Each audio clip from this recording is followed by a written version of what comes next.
Universitas Dian Nusantara, Manajemen Kelas Malam. Di sini saya akan membahas sumber daya manusia dalam organisasi. Pertama, materi yang akan saya sampaikan meliputi 1. Pengertian pemeliharaan sumber daya manusia, 2. Tujuan pemeliharaan karyawan, 3. Asas-asas pemeliharaan, 4.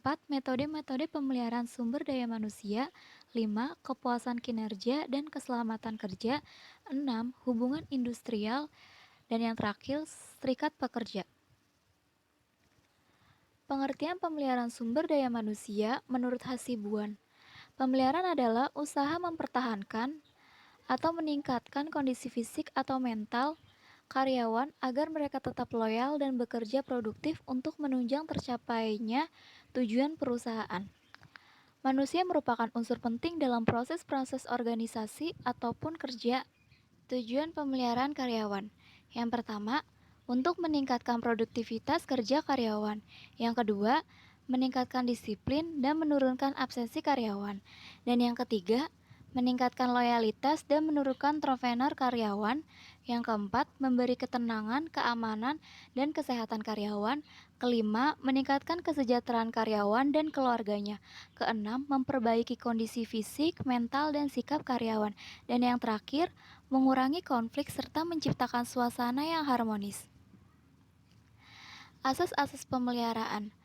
Yang pertama, asas manfaat dan efisiensi.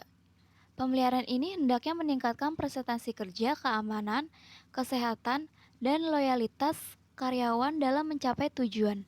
Asas ini harus diprogrami dengan baik supaya tidak sia-sia. Yang kedua, asas kebutuhan dan kepuasan.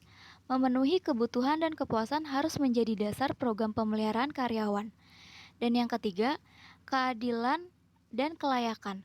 Karena keadilan dan kelayakan akan menciptakan ketenangan dan konsentrasi karyawan terhadap tugas-tugasnya sehingga disiplin, kerjasama, dan semangat kerjanya meningkat.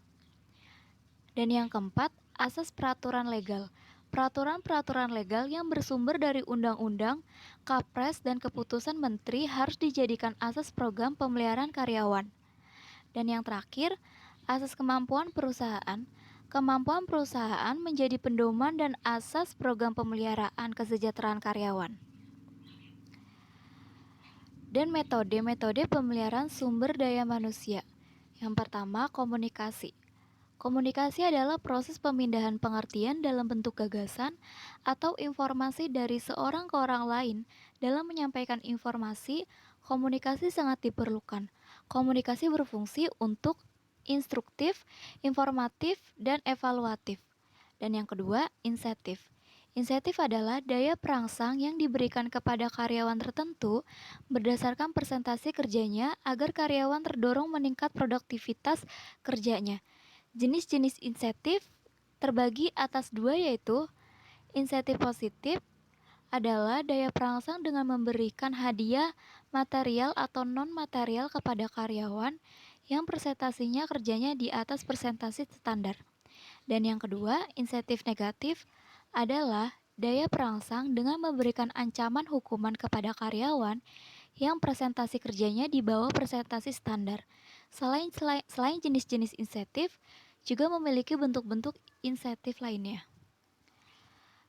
Kesejahteraan karyawan adalah jasa pelengkap yang diberikan berdasarkan kebijaksanaan tujuan untuk mempertahankan dan memperbaiki kondisi fisik dan mental karyawan agar produktivitas kerjanya meningkat. Dan aku juga di sini mau ngebahas kepuasan kinerja dan keselamatan kerja.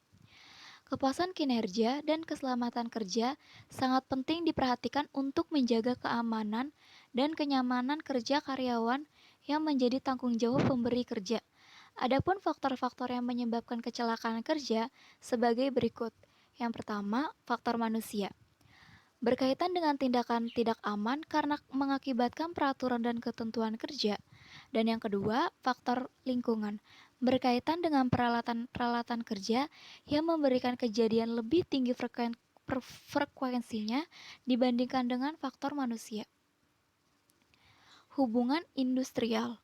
Menurut Undang-Undang Nomor 13 Tahun 2003 tentang Ketenagakerjaan Pasal 1 Angka 16, Hubungan industrial adalah suatu sistem hubungan yang terbentuk antara para pelaku dalam proses produksi barang dan jasa, yang terdiri dari unsur pengusaha, pengerja, pemerintah, dan yang didasari pada nilai-nilai Pancasila dan Undang-Undang Dasar Negara Republik Indonesia tahun 1945. Hubungan industrial adalah hubungan antara semua pihak yang tersangkut dan kepentingannya atas proses produksi atau pelayanan jasa di suatu perusahaan. Serikat pekerja.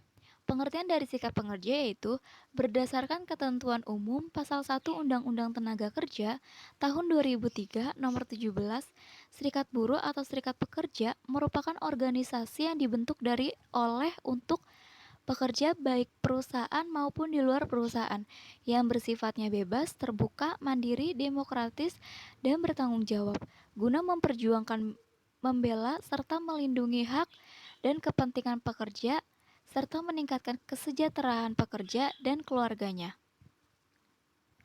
Fungsinya sesuai dengan pasal 102 Undang-Undang Tenaga Kerja tahun 2003 dalam melaksanakan hubungan industrial, pekerja dan serikat pekerja mempunyai fungsi menjalankan pekerjaannya sesuai dengan kewajiban menjaga ketertiban demi keberlangsungan produksi, menyalurkan aspirasi secara demokrasi, mengembangkan keterampilan dan keahlian, serta ikut memajukan perusahaan dan memperjuangkan kesejahteraan anggota berserta keluarganya. Baik, terima kasih. Itulah presentasi saya yang bisa saya sampaikan. Apabila ada kesalahan kata, mohon maaf dan terima kasih.